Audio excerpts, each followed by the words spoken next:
Alo? Assalomu alaykum. Va alaykum assalom.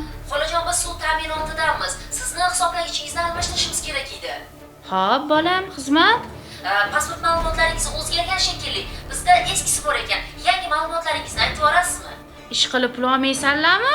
Yo'q, sizdan pul so'ramaymiz. Faqat ma'lumotlarni bersangiz bo'ldi. Ha, to'xtab tur, hozir. Adi. O'zini suv ta'minoti xodimi deya tanishtirgan firibgar tomonidan aldangan fuqaro tomonidan dasturimizga murojaat kelib tushdi. Unda aytilishicha, payshanba kuni soat 9da ertalab Damashniyda telefon bo'ldi. Ko'tardim. Siz Afanasiyeva Muborak Ergashevni, men aytdim, ha, eshitdiki, unaqa biza vodokanaldan hozir unaqa счетчикlarni almashtiryapmiz.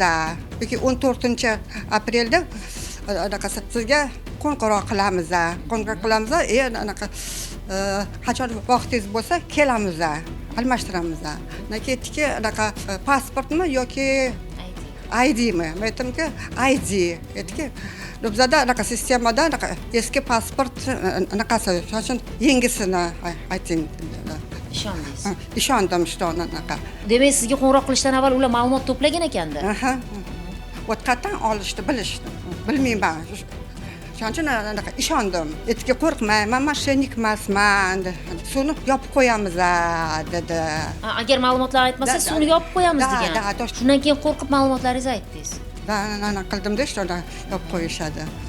Shundan keyin fuqaro suv ta'minotining kal markaziga qo'ng'iroq qilib, hisoblagichni almashtirish uchun qachon kelishlarini so'ragan.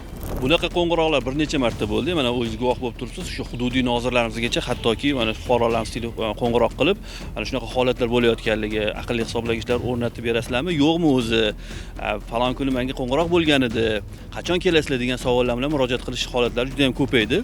Hududiy nozirlarimiz mana shu qo'ng'iroq bo'lgan xonadonlarga kelib tushuntirishdi. Ya'ni bu firibgarlik alomati ekanligini, hech kimga hech qanday ma'lumot bermaslik kerakligini. Ular firibgar ekanligini bilganingizdan keyin qanaqa harakatlandingiz?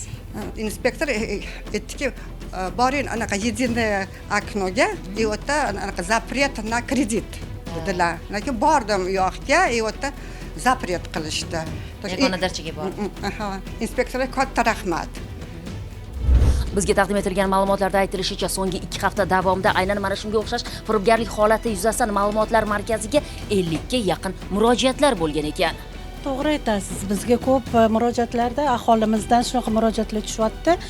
Aholiga uy telefonlariga qo'ng'iroq qilib, ulardan pasport ma'lumotlarini, shaxsiy ma'lumotlarini talab qilishyapti. Yangi счетчик o'rnatib beramiz.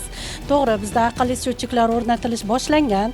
Ular mutlaqo bepul va buning uchun bizga abonentlarning shaxsiy ma'lumotlari kerak emas.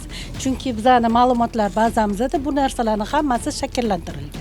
Shuning uchun fuqarolardan iltimos qilamiz, bunaqa odamlarga aldanib, shaxsiy ma'lumotlarini hammaga beravermasligiga. Lekin bizga ularning shaxsiy ma'lumotlari kerak emas, aqlli счетчик o'rnatish uchun.